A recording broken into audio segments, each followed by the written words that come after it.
Bienvenidos al maravilloso y siempre sorprendente mundo de Japón, un país que pasó de samuráis con espadas a robots que te sirven sushi, y todo en menos de 1000 años.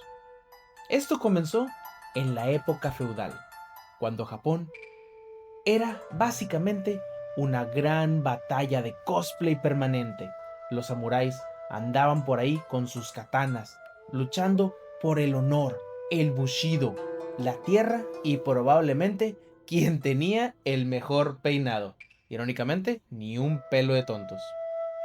Los shogunes mandaban más que el emperador, que estaba de adorno, como un jarrón bonito y caro, pero muy completamente inútil, como cualquier realeza o político. Y cada región tenía su propio miniboss, un jefe quien siempre estaba en busca de ganar alguna pelea.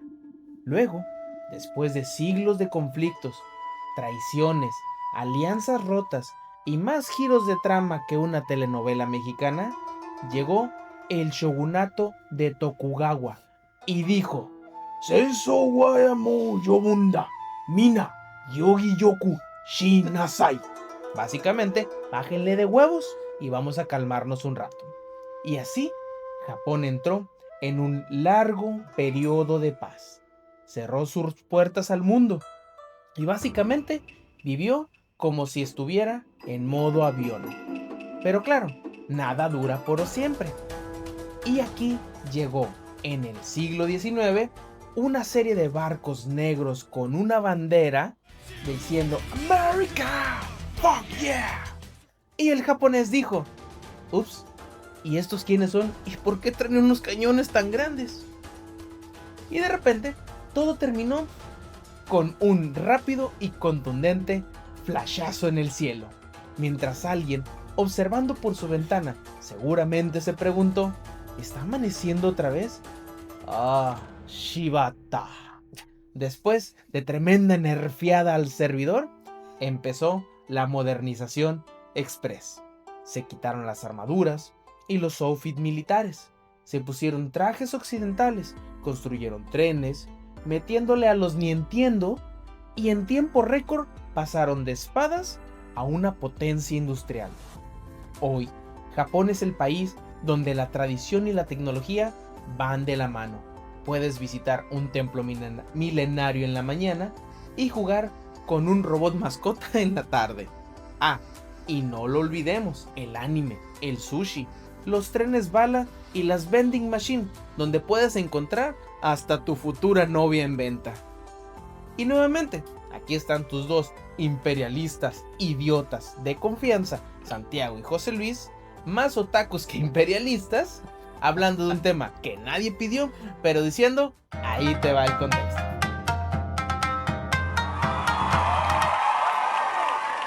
Bien. El Japón, güey, Ok. los nipones, las tierras niponas, del sol naciente, güey. Yo creo que es. Ahora, Shurura, Aurora, Es que yo creo que es palabras. prácticamente, güey, el sueño, yo creo que casi de cualquier milenio, ¿no? Actualmente. Porque Actualmente sí. Japón se ha vuelto en este mundo soñado, por así decirlo, esa utopía tecnológica que Es la mezcla. nueva tierra prometida. Ajá, que mezcla tanto la cultura del anime con comida chida, con maids japonesas que te sirven y que te dicen onichan, Ahora es un lugar, robot de maid japonesa que tec- te dice Onichan. tecnología a sorprender, precisamente se ve reflejado en el hecho de que hay robots que te dicen onichan. Y varias cosas, digamos, que han vuelto a Japón un destino tanto turístico como un punto mundial, digamos, de comparación para el resto de países que tratan de llegar a competir tanto en el aspecto tecnológico como de innovación y de cultura. Pues actualmente Japón es la vanguardia en la tecnología a nivel mundial. Ajá, entonces, sí, entonces lo que se está tratando lo que vamos a tratar de abarcar en este tema, entonces, va a ser cómo pasamos precisamente de este Japón feudal, este Japón imperialista que tenía toda esta cara de ser una potencia militar, una sociedad completamente liderada por un líder militar a ser esta cultura tan aceptable, tan kawaii, tan abierta al mundo. O sea, ¿Cómo pasamos a ese del punto, güey? Edgy que estaba en la esquina del salón con su katana que llevaba a la escuela, que sabrá Dios por qué la llevaba, con su cabello así de la... Bueno, en el caso de los imperialistas, con un chonguito nada más, porque era todo lo que tenían. Un chinguito. Y acá, con una mirada seria, esperando a que cualquiera se metiese con él. Al el Japón con orejitas de gato haciendo los trends de más kawaiis posibles del mundo. El Nico Nico Ni. Pero Sí, bueno. exactamente, o sea, porque la historia aquí está bien interesante y precisamente para ir más o menos abarcando toda esta gran cultura que tiene Japón, toda esta evolución que tuvo, vamos a empezar desde lo que fue el Japón feudal y vamos a hablar del Japón feudal, la imperialista y la conquistadora Japón, o sea, estas partes de la historia donde Japón era su cara seria, su fase emo. La fase acá potente del la vato fase rudo. intimidante, güey, la fase intimidante, exactamente, la fase de vato rudo, güey. Vamos a empezar desde la época feudal porque en esta época digamos que lo más relevante y obviamente se lo van a estar viendo venir es los samuráis, ¿no? O sea, la historia japonesa con los samuráis. ¿Quién no conoce un samurái, güey? ¿Quién no quiso? ¿Conoces un samurái? Con madre. ¿Quién no conoce la cultura de los samuráis? ¿Quién no conoce su historia? Que traían sus espadas, el honor, el siempre estar peleando por una causa a favor de alguien, siempre defender la lealtad ante todo, o sea, era una sociedad, digamos, bueno, en verdad era una sociedad muy caótica, la verdad, porque había un desmadre en la época feudal de Japón, pero siempre trataban de seguir un código, que era el Bushido, ¿no? Entonces, vamos a empezar. Esto empieza desde el siglo X aproximadamente con el origen de los samuráis, pero tiene su parte Origins, tiene los Samuráis Origins que vienen desde el siglo VIII en realidad. Antes de ser llamados samuráis, se les conocía simplemente como unos guerreros a sueldo, prácticamente unos mercenarios que protegían ya sea tierras de nobles o que protegían terratenientes. Eran los guardaespaldas. Eran prácticamente un matón, güey, que tú le dices, ¿sabes qué, güey? Necesito que me cuides el terreno, necesito que me cuides a tal persona, te va a pagar tanto. Punto, cuando ser bully tenía una monetización, una ganancia, una remuneración. Era ser viable, güey. Eras el guarura, güey, del rico, güey, en ese tiempo. Entonces, ya esto, digamos que empezó a crecer durante el siglo 8 al 10, que fue cuando se empezó a hacer una debilitación de lo que era el gobierno central, porque vamos a ver que todo lo que fue el gobierno de Japón, como decíamos, como estaba liderado por facciones, era muy débil como tal. Era muy fácil que llegase alguien que tuviese más samuráis o que tuviera más mercenarios que la pudiera pagar y derrocaba uno. Sí. Entonces, este periodo, digamos que fue muy sesgado por todo ese tipo de conflictos, desde los años 794 a 1185 aproximadamente, que es del siglo 8 al 10. Ahora, el ascenso al poder de los samuráis. ¿Cómo fue esto? Que ya fue a partir del siglo aproximadamente 12, que es con el clan Minamoto. Vamos a decir bien nombres bien nipones, pero el punto es tratar de entender los puntos clave. El clan Minamoto derrotó al clan Taira en la guerra Genpei. Si ustedes se quedaron igual que obviamente, yo. Sí, claro. Por supuesto. Enséñale los libros de historia. Lo importante de esto es que después de estas guerras, en 1192, Minamoto fue nombrado como shogun. Y fue inaugurado el primer shogunato militar. Fue el primer gobierno militar que entonces se conoció como el shogunato de Kamakura. Cabe mencionar que el shogunato o los shogun no eran específicamente los que gobernaban todo el país. No. Directamente. Sin embargo, ellos controlaban ciertas zonas. Como le dijimos en la introducción, el emperador, el que estaba en la cabeza de todo, era un vato al que ¿cómo se dice? Nada más le nació metían, con poder. Nació con poder y le metían el dedo en la boca ahí con azúcar y lo pendejaban. Y los shogunes, que eran los que agarraban el poder como cualquier gobernador, exactamente, ellos hacían su desmadre en sus regiones y se peleaban entre ellos y al emperador le valía 3 hectáreas de verga. Mientras ellos siguen pagando los impuestos, la verdad es que daba igual más o menos quién era el que estuviera al mando de tal región. Entonces por eso los shogunatos tomaron mucha importancia, porque prácticamente era como si fuera el primer ministro con su respectivo rey. Simplemente les pagas los impuestos al rey y el ministro pues prácticamente gobierna el país o gobierna la zona. En este caso prácticamente era así. Entonces el dominio de los samuráis comenzó desde 1185 hasta 1603 aproximadamente. Casi 500 años. Sí, durante toda esta época se gobernaron por varios shogunatos de distintas familias. El Kamakura, que fue el primero que mencionamos, de 1185 al 1333. Ashikaga o Muromachi, que es de 1336 a 1573. Y el último conocido de esta línea, que es Asushi Momoyama, de 1573 a 1603. Todas estas épocas fueron guerras de guerras civiles y al final llevó a cabo a una unificación.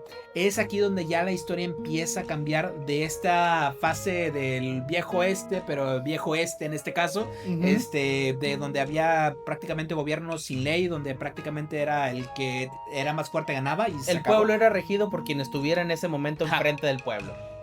Fue, digamos, cuando se empezó a ya desarrollar lo que es el inicio de la paz bajo el gobierno de Tokugawa, que es el también mencionamos en la introducción. Este fue el güey que dijo que le bajaran de huevos. ¿Cómo lo dijo? No que lo practicaste, chingado. Bueno. No me lo aprendí de memoria. Ahorita lo decimos chingas. Ya se perdió el encanto, güey. Todo salió verga. Entonces, Tokugawa fue el primer shogun que dijo es precisamente, bájenle su pedo, bájenle de huevos, hay que unificar este rollo en vez de estarnos peleando entre nosotros. Unidos somos más, unidos podemos más. Aplicando la ley de la hormiga. Sí, prácticamente, güey. El concepto del hormiguero lo empezaron a desarrollar desde 1603 con el inicio de este shogunato. Entonces, hubo bastante paz durante 2 siglos, pero también durante estos 2 siglos, Japón se cerró al mundo. Ajá. Completamente. Básicamente es como que se vivió en su realidad de Attack on Titans, rodeados de murallas, güey. No, es como Corea del Norte, ¿no?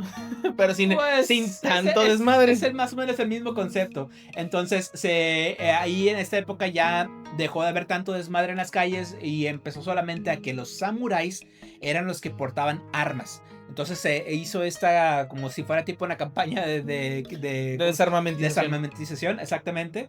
Y solamente los samuráis son los que portaban armas con la intención de tratar un orden y crear una especie de orden militar que era una idealización de lo que era una sociedad utópica. Funcionaba porque había alguien que mantenía el orden, pero también las otras personas que estaban dentro de ese régimen no hacían un desmadre. Entonces, trabajando de esa manera conjunta es que se lograron casi 2 siglos de paz durante la época de Tokugawa. Cabe mencionar que también salió una orden de guerreros que no eran samuráis como tal, pero tenían el principio, no utilizaban las espadas samuráis, utilizaban unos bastones similares, pero eran completamente rígidos, con los que se agarraban a madrazos. Fueron las primeras macanas que se utilizaron y era para poder contrarrestar a las espadas samuráis, porque estas eran una barra de acero que pues, no le iban a poder romper fácilmente, y era más fácil que rompieran la katana de los samuráis con estas armas. Y esos eran los primeros policías militares que se instituyeron en Japón para poder controlar, mantener un orden, porque había muchos samuráis que obviamente se quedaban sin jefe y se volvían ronin, que era el samurái que ya no tenía patrón. Sí, prácticamente el desempleado y que pues ¿qué haces, güey? Lo único es lo que pasa con los güeyes de las brisas. No tienen trabajo y andan ahí de vagos. Te criaron para ser un asesino, güey, para ser una potencia militar. Ya no hay jale, güey, pues ¿qué más vas a hacer? Uno tiene que comer, entonces pues algo tienes que hacer, ¿no? Y ya después, más o menos en el siglo XIX, es donde empieza ya lo que es el declive de esto, porque empieza a llegar la invasión de Occidente, empieza a haber modernización de varias cosas y comenzó algo que se llama la Restauración Meiji en 1868. A partir de aquí es donde digamos que muchos regímenes militares estaban quedando relativamente un poco obsoletos, porque empezaban a ver, digamos, las maravillas del mundo moderno, las maravillas de Occidente. ¿A qué nos referimos con esto? Ellos vieron que ellos tenían un tipo de sociedad relativamente un poco más libre, tenían un poquito más de libertades, funcionaban de otra manera. Entonces ellos, al querer tratar de lograr eso, trataron de copiar o imitar varias costumbres occidentales, lo cual estaba llevando a tratar de disminuir lo que es los shogunatos, que prácticamente eran, como dijimos, una especie de gobierno. El shogun era el que mandaba y se acabó. Entonces trataron de derrocar eso para tratar de tener una sociedad más unificada de manera democrática, occidental, vamos a llamarla. Le metieron burocracia. Ándale. Nerfeo base de burocracia. Le meter burocracia, güey, para tratar de, digamos que, arreglar ese asunto, digamos que de desigualdad, por así decirlo. Porque era como que pues prácticamente el shogun y sus samuráis pues seguían mandando. No había más, güey. O sea, Sí, no tenían leyes. Bueno, ellos creaban sus propias leyes. sí. Literalmente aplicaban el de, oye, ¿de dónde salió esa ley?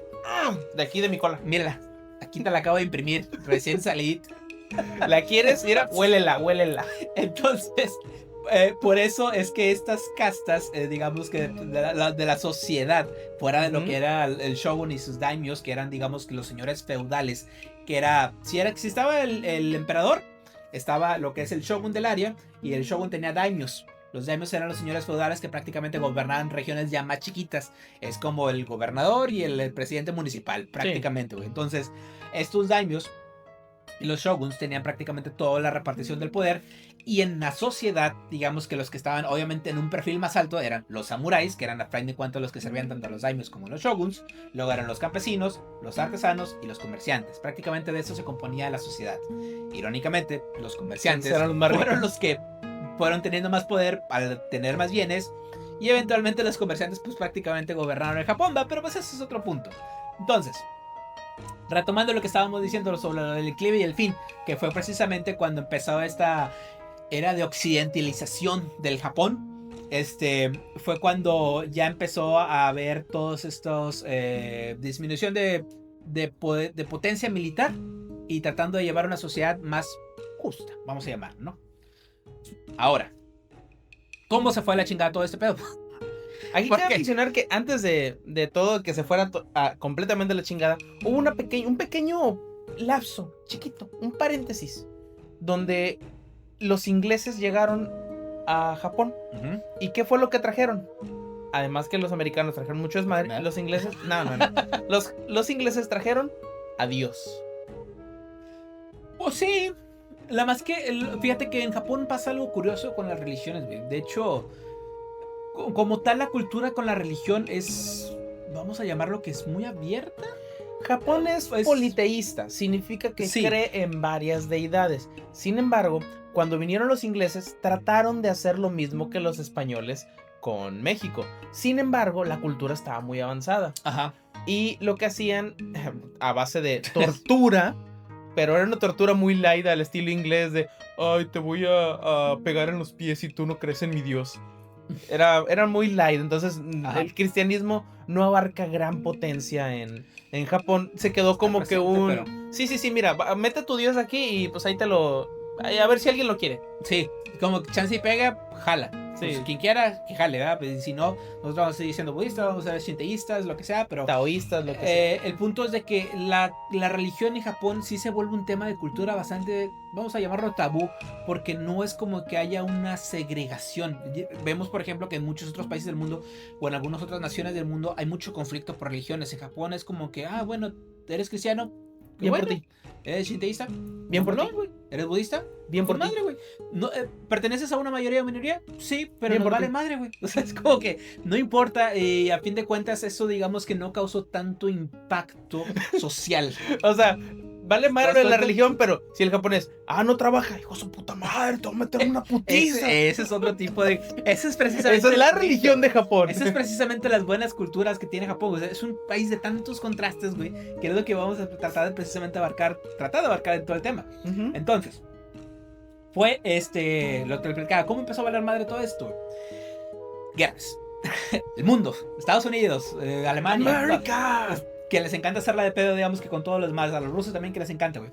Las primeras guerras, la Primera Guerra Mundial, digamos que fue lo que empezó a traer ya una especie de conflictos en los que las naciones se tenían que involucrar más como naciones. Ya no era si era un shogunato, ya no era si era de un daimyo, ya no era si tú eras un samurái y tú un campesino o tú eras un comerciante.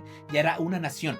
Entonces esto empezó a tratar de involucrar a la sociedad de una manera y de motivar a una sociedad a que somos un todo. O sea, somos juntos. Como separados, lo hormiguero, separados, no hacemos nada. Juntos hacemos todo. Entonces empezó propagandas japonesas que precisamente aquí se empiezan a involucrar los primeros pasos de lo que es la animación del manga, güey. Que así como lo vimos cuando estuvimos hablando sobre DC Comics, sobre Marvel, de que les repartían, por ejemplo, cómics a tropas durante las guerras para que pues en las trincheras no estuvieran tan aburridos o tan envueltos en la horrible realidad en la que estaban, Sí. prácticamente el manga vino a ser el mismo trabajo desde más o menos 1910 aproximadamente. Ok. Que se empezaron a repartir todo esto entre propósitos de entretenimiento a propósitos educativos y también con la intención obviamente de crear esta militarización indirecta, tratar de meterle al cerebro de las personas, de los niños, de los jóvenes, de los adultos jóvenes, de las personas que estaban involucradas en conflictos, que el nacionalismo, que el Japón iba primero que todo. Entonces, ahí donde digamos que el gobierno dice, ¿sabes qué, güey? Aquí hay algo, güey. Aquí hay donde Podemos explotarle. utilizarlo. Esto Aquí lo puedo cabe usar. mencionar que ese es no se llama dilema de Ozymandias, pero sí es la condición de Ozymandias. Es la teoría de que un enemigo en común puede unir a dos enemigos. A dos personas que estaban en conflicto. más bien, sí. A dos Ajá, personas que estaban en conflicto, un enemigo en común los puede unir. Y Japón lo supo llevar hasta el máximo nivel, sin el afán de tener como Venezuela, que tiene a Estados Unidos como el villano, Ándale, sí. o Irak, Sí. o Palestina, o prácticamente el resto del mundo, O Corea del Norte. o Corea del Norte, o Rusia. O Rusia. Puta o madre, todo. todos traen contra Estados Unidos, Sí. o Japón. Pero bueno, el caso es que Estados Unidos la cagó. Digo, El punto es que el mundo se fue a la chingada. No, sí, es que. pero los japoneses supieron armarla de ok, no tienes un enemigo en común como tal, sin embargo, tienes que defender a tu propia gente. Exactamente. Esa creación de nacionalismo tan puro, por así decirlo, que prácticamente pues sí llevó a Japón a unificarse como potencia militar. O sea, tanto se llegó, digamos que empezar a abarcar tanto este problema que en verdad se volvió un problema para el mundo. O sea, llegó un punto, y vamos a seguir viendo ahorita en la historia de cómo Japón, digamos que sí se convirtió en un terror mundial, de que pues literal iba a mandar a la chingada, el mundo iba a dominar a los japoneses, güey, prácticamente. Es que sí estaban bien intensos los vatos. Ajá. Es cuando entró su modo edgy de si nosotros podemos hacerlo, hay que llevarlo al resto del mundo. Ajá. Pero aplicó un Estados Unidos antes de Estados Unidos. Entonces, perdón. El anime aquí y el manga, estos dos medios impresos y digital en este caso, empezaron a ver cortometrajes todo este tipo que se empezaron a convertir en un arma ideológica, como lo mencionamos. O sea, prácticamente avanzó al punto de que creaba esta idea de patriotismo, incluso hasta con la ideología kamikaze, güey. Eso está intenso. O sea, el kamikaze, para quien no lo sepan, prácticamente era montarte en algún tipo de maquinaria o montarte con algún tipo de explosivo o algo así e irte, digamos, que a explotar y detonar al enemigo. ¿Por qué? Porque pues tu país. ¿Qué? ¿Pensaron que los árabes y los de Medio Oriente lo inventaron? No, no, no, no, no. Los japoneses fueron los primeros en crear este sistema de armas definitivas, Sí. Porque era muy efectivo. Es que Extremadamente efectivo. Ah, Le hicieron un y- desvergue a Pearl Harbor. imagínate que tú eres un estadounidense, güey, o alguna potencia con la que estabas en guerra haciendo contra Japón, y de repente ves a alguien correr así como que, mira qué raro, güey, ese vato viene corriendo desarmado, y nada más de repente lo ves que va llegando a la trinchera y ¡pum! Explota la chinga. O sea, es como que ni tú mismo lo ves venir. O sea, era un arma tan efectiva porque ellos estaban dispuestos a completamente a morir por su país, porque toda esta propaganda, toda esta militarización que le hicieron en la cabeza, todo este lavado de cerebro que le hicieron desde niños, les dijeron, saber, mi país va primero. Sin mí, mi país no funciona. Sin mí, mi país no puede hacer lo que pudiera llegar a ser. Si mi sacrificio es necesario, mi sacrificio es un honor. O sea, todo ese honor que tenían desde el Bushido, que tenían desde los samuráis, lo traslaparon para esta ideología militar y pues prácticamente suicida. Y llegaron a ser, digamos, que una amenaza en verdad para varias potencias militares, ¿sí? Porque tenían un nacionalismo que no se había visto en otros países que estaban en guerra. Así, a pesar de que América, Estados Unidos llegaba diciendo, no, sí, nosotros vamos a gobernar y la chingada, no tenían ese nivel de nacionalismo, güey. Era así de, vamos a enfocarnos que nuestra gente tenga ese espíritu por nuestros. Y luego vieron a Japón y, espérate, güey, te estás pasando de lanza. Tu gente sí te quiere, pero no mames. Sí, es como que, estás bien, carnal. O sea, ¿quieres hablar? Si quieres, le paramos tantito aquí al conflicto y hablamos porque traes unos pedos bien gachos. Entonces, después de las guerras, después de la Primera Guerra Mundial, la cultura se volvió precisamente por lo mismo más occidentalizada todavía. Había más influencias en el cine, moda extranjera, música, etcétera. Se fortalecieron lazos de movimientos culturales entre naciones, el surgimiento también de movimientos literarios, artísticos, y la sociedad empezó a experimentar también cambios en los roles de las mujeres y aumentar más lo que es la influencia de valores tradicionales. Cosas que como tal, sí había valores tradicionales en Japón antiguo, pero no eran los mismos valores tradicionales que de Occidente. Entonces esta modernización empezó a traer, digamos, que una época de conformidad, una época, digamos, que de cambiar de lo intenso a tratar de bajarle un poquito más, mientras hubo paz. Sí. Porque todos sabemos cómo terminó esa historia, ¿verdad? Hubo una segunda guerra.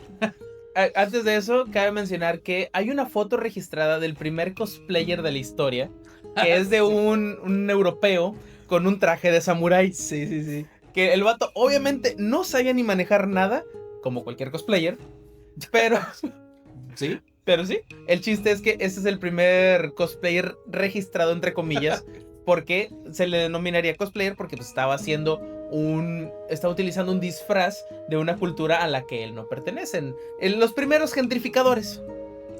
Los primeros identificados.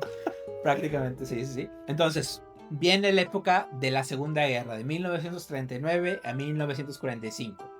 Aquí, precisamente, Japón, convirtiéndose en una potencia militar otra vez, trató de gobernar varias partes de Asia.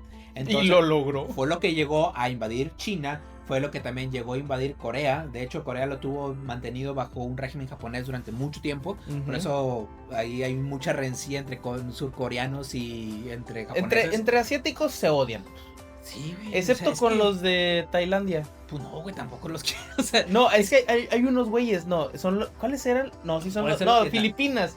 Filipinas son los que no los odian, tampoco los quieren. es que, bueno, pero Filipinas tiene un conflicto eterno con China, güey. O sea, por lo mismo, porque China dice, esto es mío. No, no soy tuyo. No, ¿cómo no? Si eres mío. Entonces, no sé por qué la historia de todo lo que es la cultura asiático está llena de ese tipo de conflictos, güey. En verdad sí se llaman como que entre ellos y no mames, no hay mucha diferencia, ¿sabes? Bueno, la diferencia cabe mencionar que era la siguiente.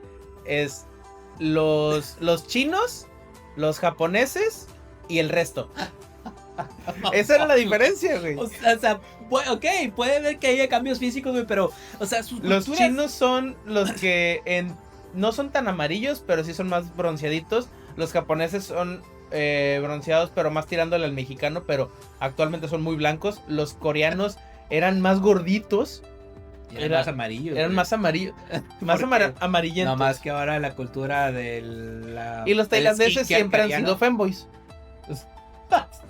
siempre ha sido trapitos. Siempre han sido trapos. Desde épocas inmemoriales. Bueno, a la verga. Entonces, esta época de... Durante la Segunda Guerra del Japón también fue muy interesante porque, como dijimos, también se convirtió en una amenaza incluso para potencias mundiales como Estados Unidos cuando precisamente atacaron a Pearl Harbor en 1945. Excelente película.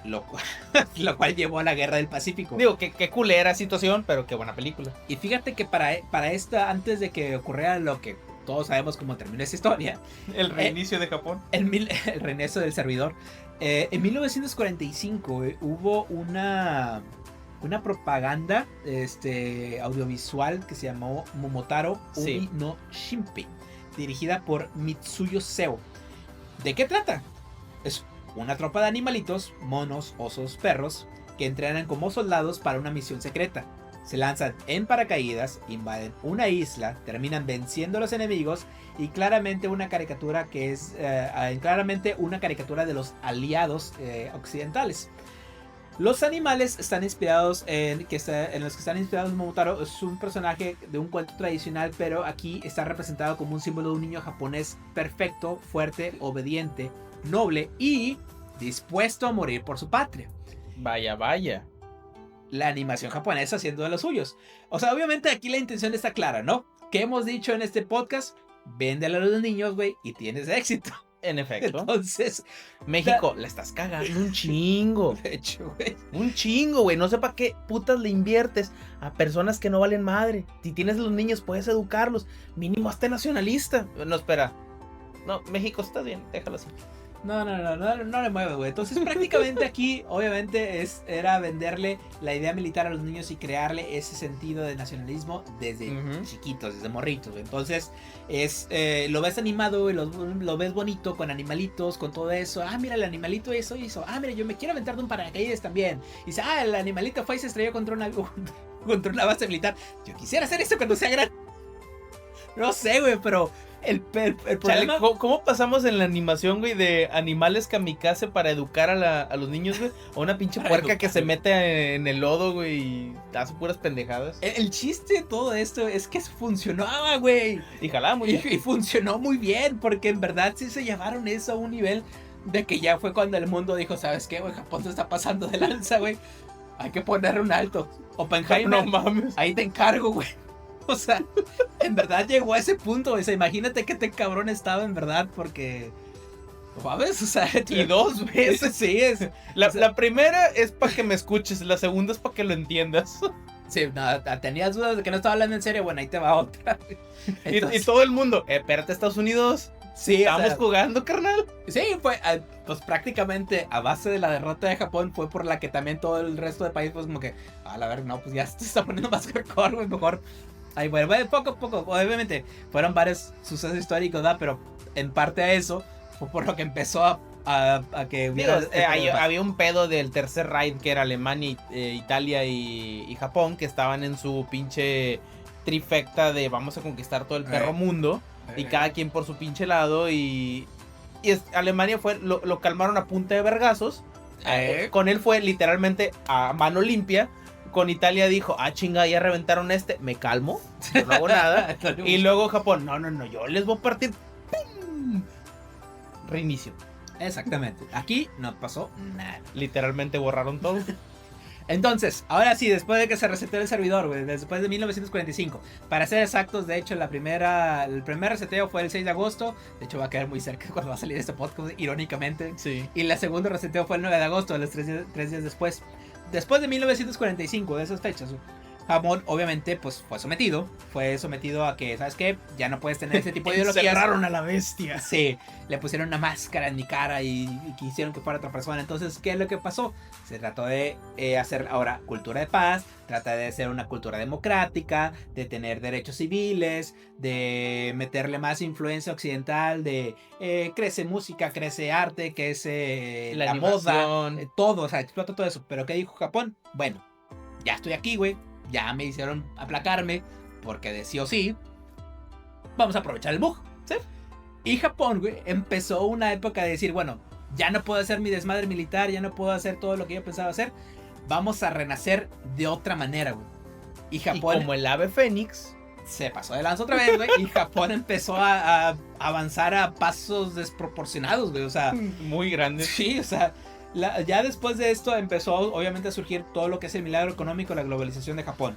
La cultura japonesa se consolidó como un marcado crecimiento en el consumo de productos culturales como el manga, anime, música del J-pop, cine. La cultura popular empezó a exportarse internacionalmente y emergieron nuevas tradiciones culturales. Por ejemplo, fusionando elementos tradicionales con tendencias modernas como el Harajuku y la cultura otaku.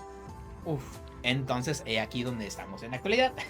Pero para llegar a eso, Japón... Creo que ya lo había dicho en un podcast anterior. Ajá. Pero el otaku, como nosotros lo conocemos a nivel occidente, no es lo mismo que el otaku como lo conoce en Japón. Entonces, para ellos el otaku es cualquier tipo de fanático. Es lo que significa.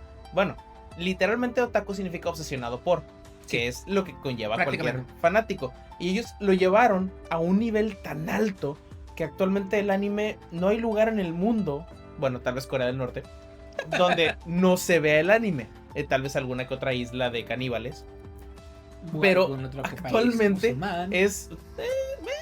tal vez sí, tal vez no. Pero el punto es que todo mundo llegó a consumirlo. Sin embargo, el anime no tuvo su auge al inicio, sino fue posterior de todo ese desmadre. Sí, porque como vimos, bueno, después de todas las paradas que le pusieron, como tal, pues la industria se fue renovando y fueron tratando de implementar nuevas tecnologías. Pero fue precisamente el que ya habíamos mencionado, pero vamos a hacer un pequeño apartado en especial porque fue parte clave de todo esto, Ujú. lo que fue el surgimiento de Osamu Tezuka. ¿Quién es Ujú. Osamu Tezuka, José Luis? Osamu Tezuka fue quien nos dio a Momotaro. Esa, ¿Se esa acuerdan de escena, Momotaro? ese anime tan polémico que sería actualmente porque tenía una propaganda muy intensa de apoya a tu país y mata al enemigo, Sí. que no era tan directo, pero a la vez sí, pues fue quien nos dio el parteaguas para posteriormente traernos a Astro Boy. O sea, en los años 50 generó una historia que cambió todo en el concepto del anime. Hay un mosquito. ¿Por qué? Porque cambió de ser una política, una propaganda, a ser más una condición de humanización. ¿Cuál era el nuevo estilo del anime? ¿O cuál era la visión del anime a partir de esto, del nuevo cambio que agarró Japón? Si con esto pudimos educar a la gente, vamos a educarla para dar un cambio verdadero. Ajá. Más humano, más emocional, más enfocado al arte como tal.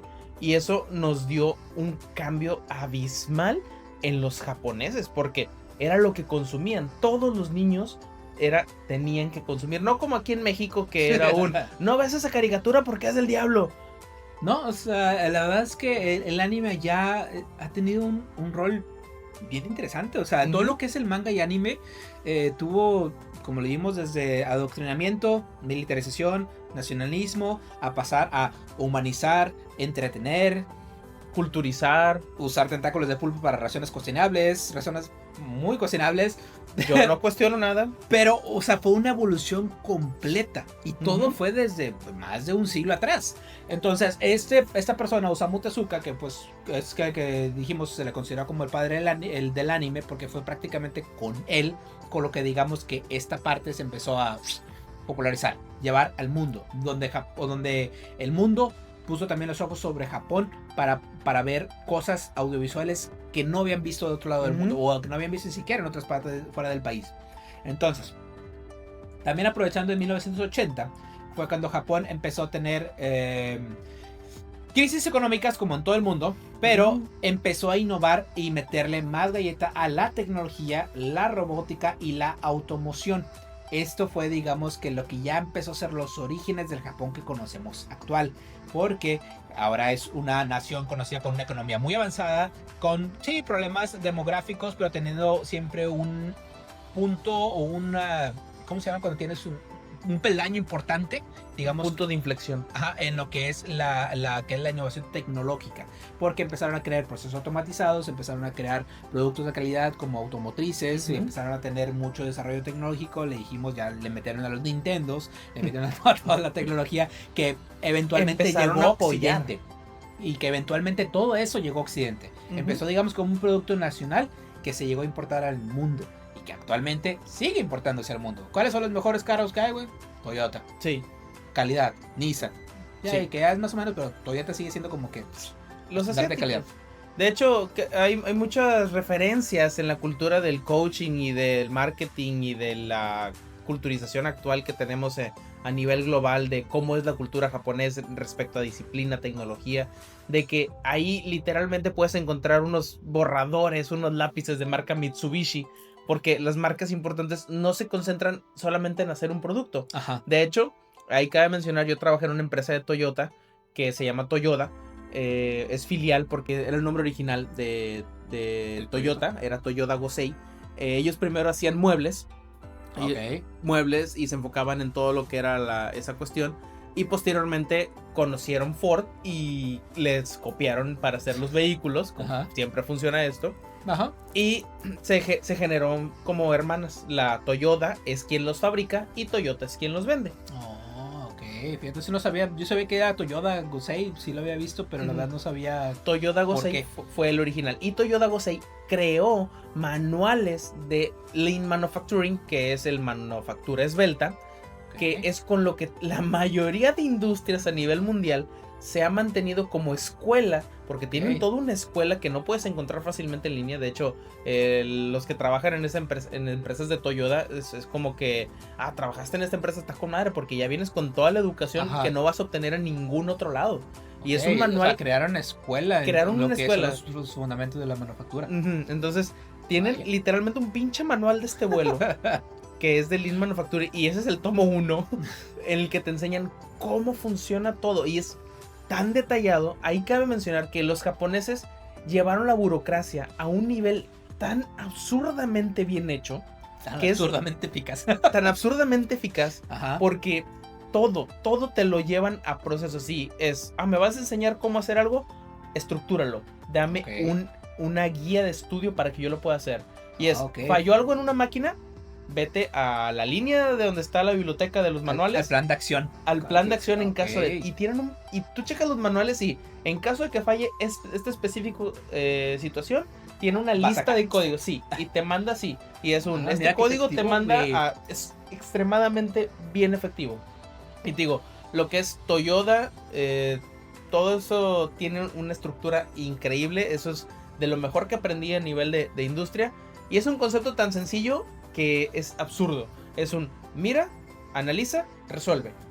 Y se Punto. chingó. Sí, Es que eso es practicidad, güey. O sea, eso es practicidad de mentalidad esos japonesa, datos güey. llevaron ¿cómo se le llama? El minimalismo a un nivel industria extremadamente. También, obviamente, sus jornadas de trabajo son extremadamente largas y muy intensas. Pero por lo mismo tienen el país como está. Sin embargo, en el anime también lo están llevando. ¿A qué me refiero? Ahí te va el contexto. Actualmente yo tengo un problema horrible con los animes. Me caga el exceso de burocracia que llega a haber en los malditos isekais. Me caga la burocracia en México. Me cagan los isekais. Me cagan los isekais con burocracia. Es un... Ok. Solo hay un isekai con burocracia que me gusta. Log Horizon. Anime recomendadísimo. ¿Por qué? Porque lo supieron llevar, lo supieron armar. Pero actualmente hay animes de que todo la puta temporada es del vato sentado llenando documentos para que el mundo funcione. ¿Y qué es lo que están haciendo, güey? Tienes que prestarle atención, güey. Y en One Piece pasan situaciones así, en donde todo funciona si lo estructuras, lo organizas, que es el chiste del gobierno mundial. Tal vez en One Piece lo están viendo de otra manera, porque no lo he visto completamente. Pero en muchos animes tienen el de llegas a un mundo en el que todo se maneja de cierta manera, que no tiene orden, no tiene registros.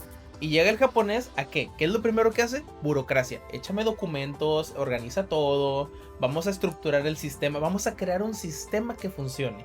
Y eso es lo que la mayoría de animes ha estado realizando. La mayoría. Ok, ya te entendí. O sea, tú te refieres por que lleva un orden burocrático, porque es como que lleva una forma de hacerse, Ajá. en la que digamos que va a dar los resultados que ya sabes que vas a esperar. Ajá. Pero lo que voy es que el anime está educando para que los jóvenes se interesen en la burocracia. Ok. Es su forma de educar. Es un cómo hacemos que los jóvenes sigan metiéndose en la burocracia. Entonces, te enseño que la burocracia te da resultados. ¿Cómo lo hago? En un mundo de magia y fantasía. Ok, estás llevando, digamos que una analogía del mundo real a lo que es un anime. Ok, interesante. Eso es lo que han estado haciendo por años. Y ahorita, ¿por qué? Porque Japón está pasando por una crisis bien culera. Que es la de, ¿cómo se dice? Los hikikomoris que no quieren ni trabajar ni estudiar. Entonces, pues de cierta manera ahí se ven afectados. Pues es que ya crasheas, güey, llega un punto, o sea, precisamente es el punto al que vamos a estar llegando de la década del 1990 a la actualidad. ¿Qué es lo que pasó ya a partir de los 90 aproximadamente? El Japón se abrió al mundo, empezó a llegar lo que es la cultura... Error número 1. Empezó a llegar la gastronomía al resto del mundo. Ahorita ya, gracias a que esa gastronomía llegó al mundo, ya podemos tener el sushi de carnita asada. Y tenemos lo que es, tuvimos Dragon Ball Z en la televisión en Canal 5. Empezamos a tener también moda, artículos, que si tu bandana de Naruto, lo que tú quieras. Todo Las casacas estas. Tus casacas para que te veas bien friki. Tus playeras de anime. Entonces toda esta conversación, abertura al mundo fue la que empezó a traer, digamos que el conecte. Y al mismo tiempo también el mundo empezó a ver a Japón ya no como una... manufactura, ya no como un país imperialista, ya no más como una potencia unitaria, sino como un destino turístico y abierto al mundo a tratar de recibir lo que es turistas. Y como los dueños de Godzilla. Y como los sueños de Godzilla, que esa nunca falla. Entonces, todo esto, si se dieron cuenta, pues sigue siendo una propaganda, como dijimos, a fin de cuentas. Ahora ya no estás vendiendo un nacionalismo, ya no estás vendiendo una forma de conquistar el mundo, estás vendiendo una forma de conquistar el mundo más indirecta, güey. Ponte a pensarlo, o sea, lo que dijo José Luis con los animes. Ahora estás tratando de atraer al mundo a ti. En vez de tú llegar a ellos y conquistarlos, el mundo está viniendo a ti de manera indirecta, güey. Porque todos tienen los puestos los ojos bajo en Japón, güey. ¿Sí? Todos tienen lo ven de cierta manera como o una utopía o como un destino turístico o como varias cosas. Ahí cabe lo que pasó, creo que fue el año pasado, cuando Japón decidió meterle los impuestos a los préstamos a nivel mundial. Porque si no sabían, y cabe mencionar, Japón sostenía la economía a nivel mundial. A ver. ¿No conoces eso? No. Ok. Pasa y resulta que muchos países le pedían préstamos a Japón. Ok. ¿Por qué? Porque Japón te daba el 0.0% de intereses. Okay. Eso significa que si tú le pedías 100 millones, tú le regresabas 100 millones.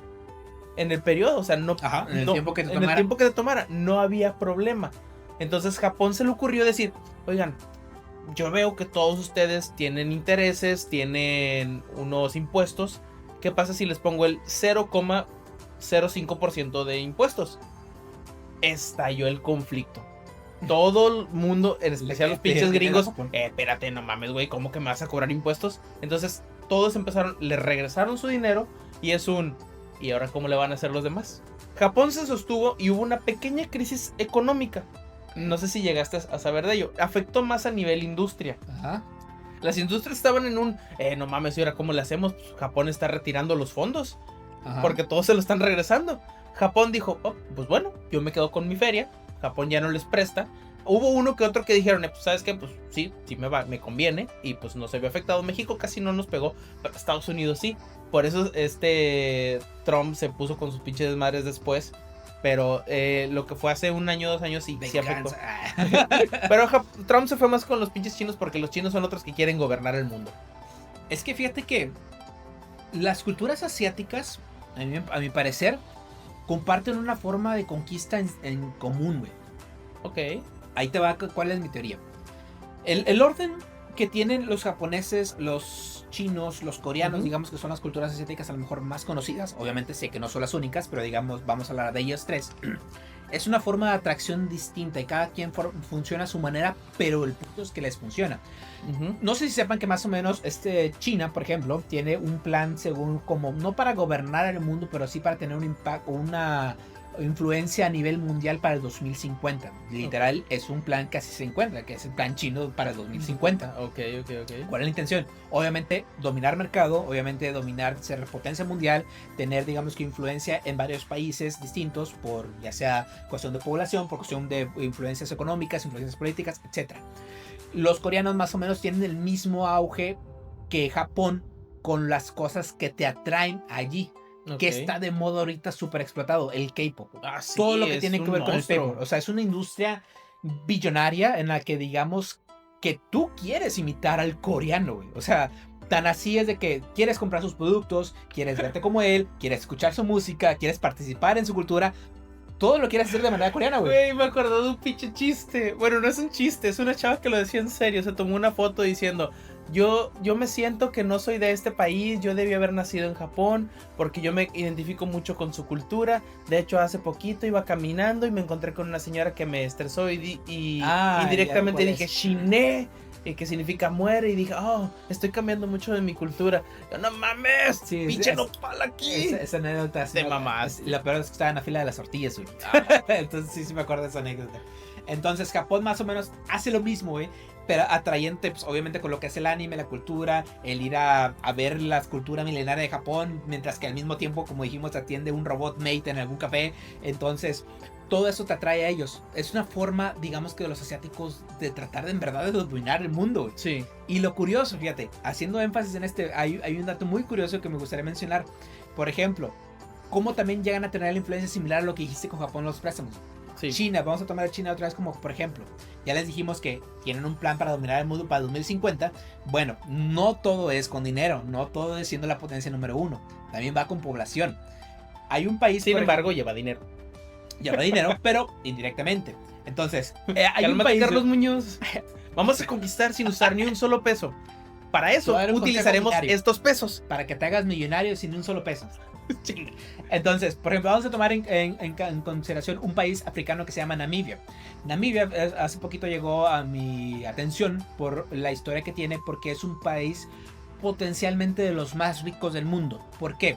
Tiene ricos depósitos de uranio, litio, tiene muchos diamantes y también tiene mucho potencial para explotación de petróleo. Entonces, todos los recursos naturales para ser una potencia y ser súper podridamente ricos, Como lo que le pasó a los Dubái. tiene. Entonces, sin embargo, al ser parte del país africano, pues carece mucho de infraestructura como para explotar todo. No, cabe mencionar que aún así, a pesar de eso, es uno de los países de África con la clase media un poquito más alta que existe, por lo tanto el nivel de vida es mucho mejor que en la mayoría de los países africanos, pero pues obviamente al ser un país, por así decirlo, en vías de desarrollo tercermundista aún, no tiene un sistema político adecuado, hay mucha corrupción dentro del poder, como en casi cualquier sistema político, México. y hay otros países que se aprovechan de eso. China es uno de ellos. China dice, A ok, huevo. Namibia, tienes problemas para sacar tu uranio, mira, ahí te van unos milloncitos, güey, métele feria, güey, ahí me pagas después, güey, no hay bronca, güey. Pasa el tiempo, llega el momento de pagar, güey, y Namibia no tiene cómo pagarle. China le dice, pues no te preocupes, canal, aquí nos arreglamos. ¿Qué tal si me das 500,000 visas para mis chinos? Ah, chingado, pero ¿por qué quieres visas para chinos, güey? A China, ¿para qué quieres visas? Tú no te preocupes, tú no me pagas, güey, más te perdono la deuda, pero dame visas.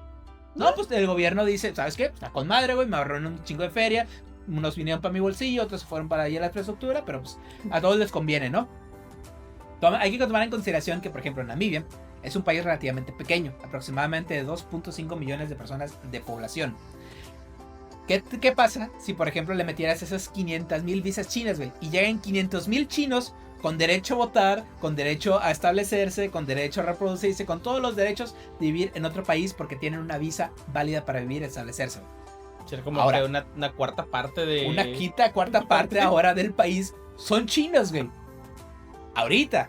¿Y qué tal en 10 o 15 años? ¿Se reproducen como chinos? No se mames. voltea el asunto, güey. Entonces ahora tienes una mayoría de otro país teniendo derecho al voto, pudiendo a lo mejor introducir una sociedad socialista como China. Entonces China va a salir de China al mundo a llevar su sistema socialista, güey. A Ok. explotar los recursos. ¿Por qué? Porque mucha de la población de ese lado es China. Y sí, Aquí lo vemos un chingo también. mira, Hay pues muchos pasó, chinos por todos lados, literal. bueno, hace muchos años, tal vez ustedes no sepan, o tal vez sí, aquí en Tampico, Tamaulipas, empezaron a llegar chinos durante cierta época, allá por los 80. ¿Por qué? Hay una refinería de petróleo. Entonces, de repente, así, aparecieron chinos. Existe el rumor entre la gente, porque México, hermoso país creando estupideces, pensaron que eran extraterrestres. No mames, güey. Dijeron, no mames, llegaron un chingo de alienígenas Los aquí. aliens de Tampico. Los aliens de Tampico. En realidad solo eran chinos.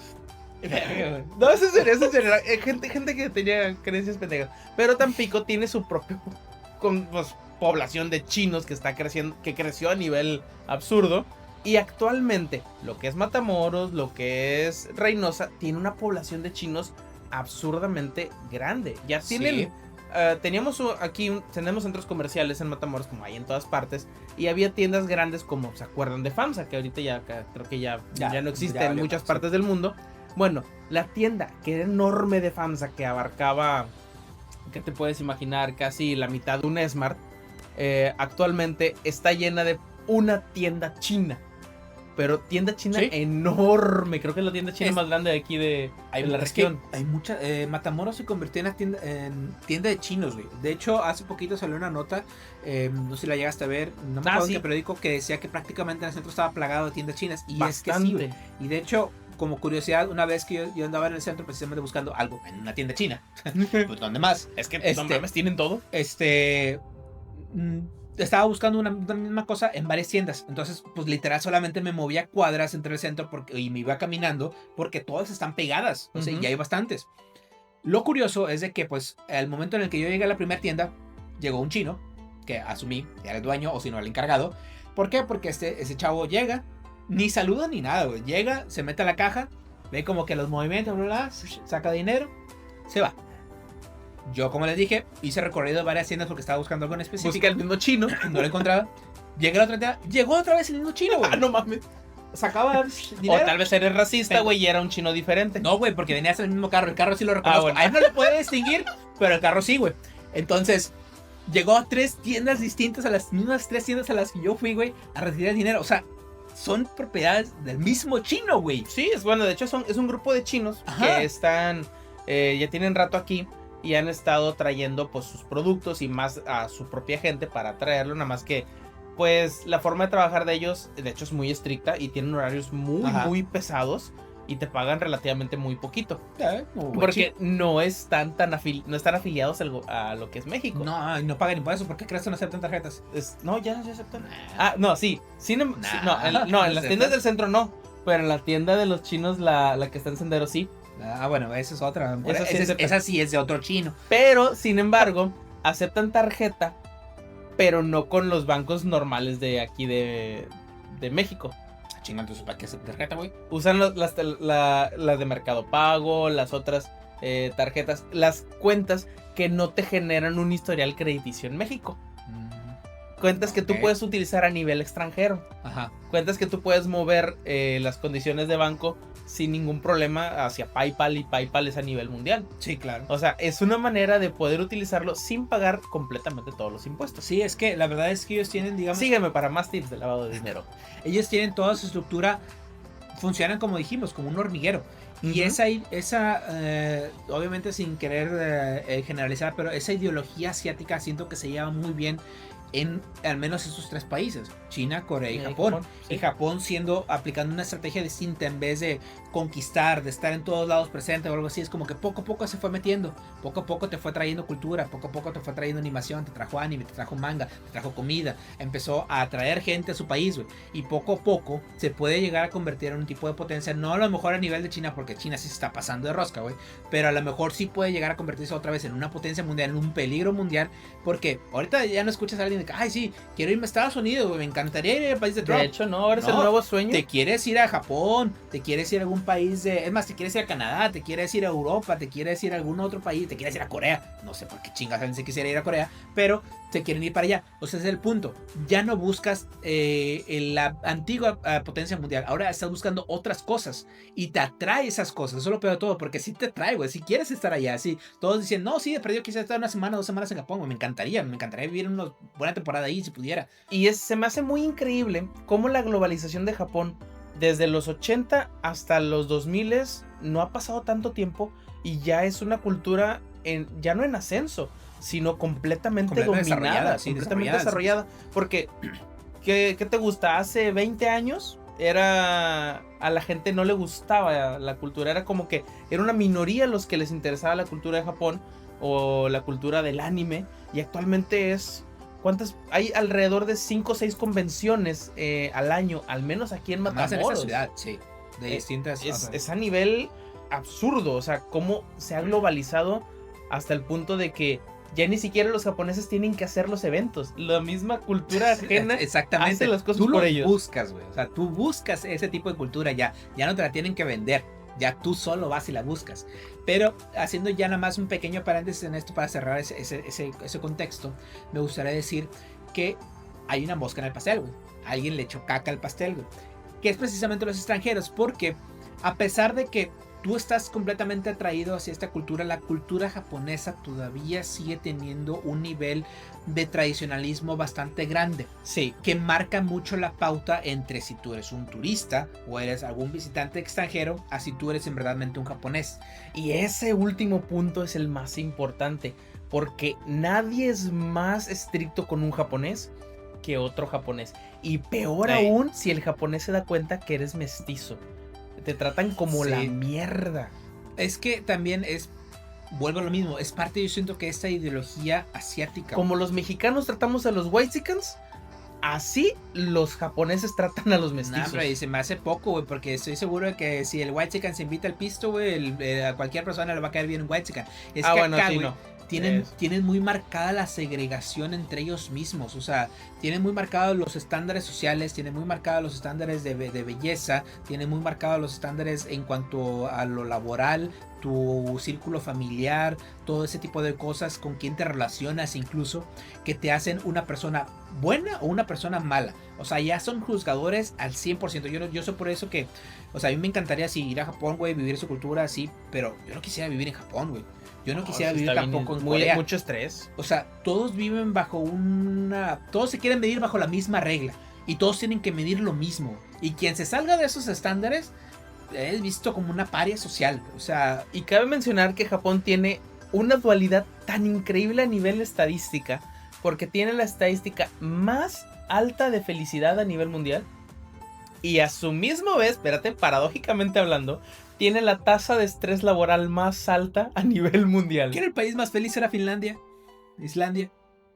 No, actualmente Japón tiene la tasa de felicidad social más grande, pero la tasa de suicidio también más grande. O sea, es una dualidad tan absurda, sí, que es increíble. Sí, hay países como Finlandia que ellos sí se nota su estadística neutra. Nivel social de vida. Su nivel social de calidad de vida, perdón. De calidad de vida es mayor, más feliz y menor la de estrés. Por eso se mantiene más arriba. Pero Japón también tiene un nivel de felicidad social muy alta, pero su nivel de estrés está a la par.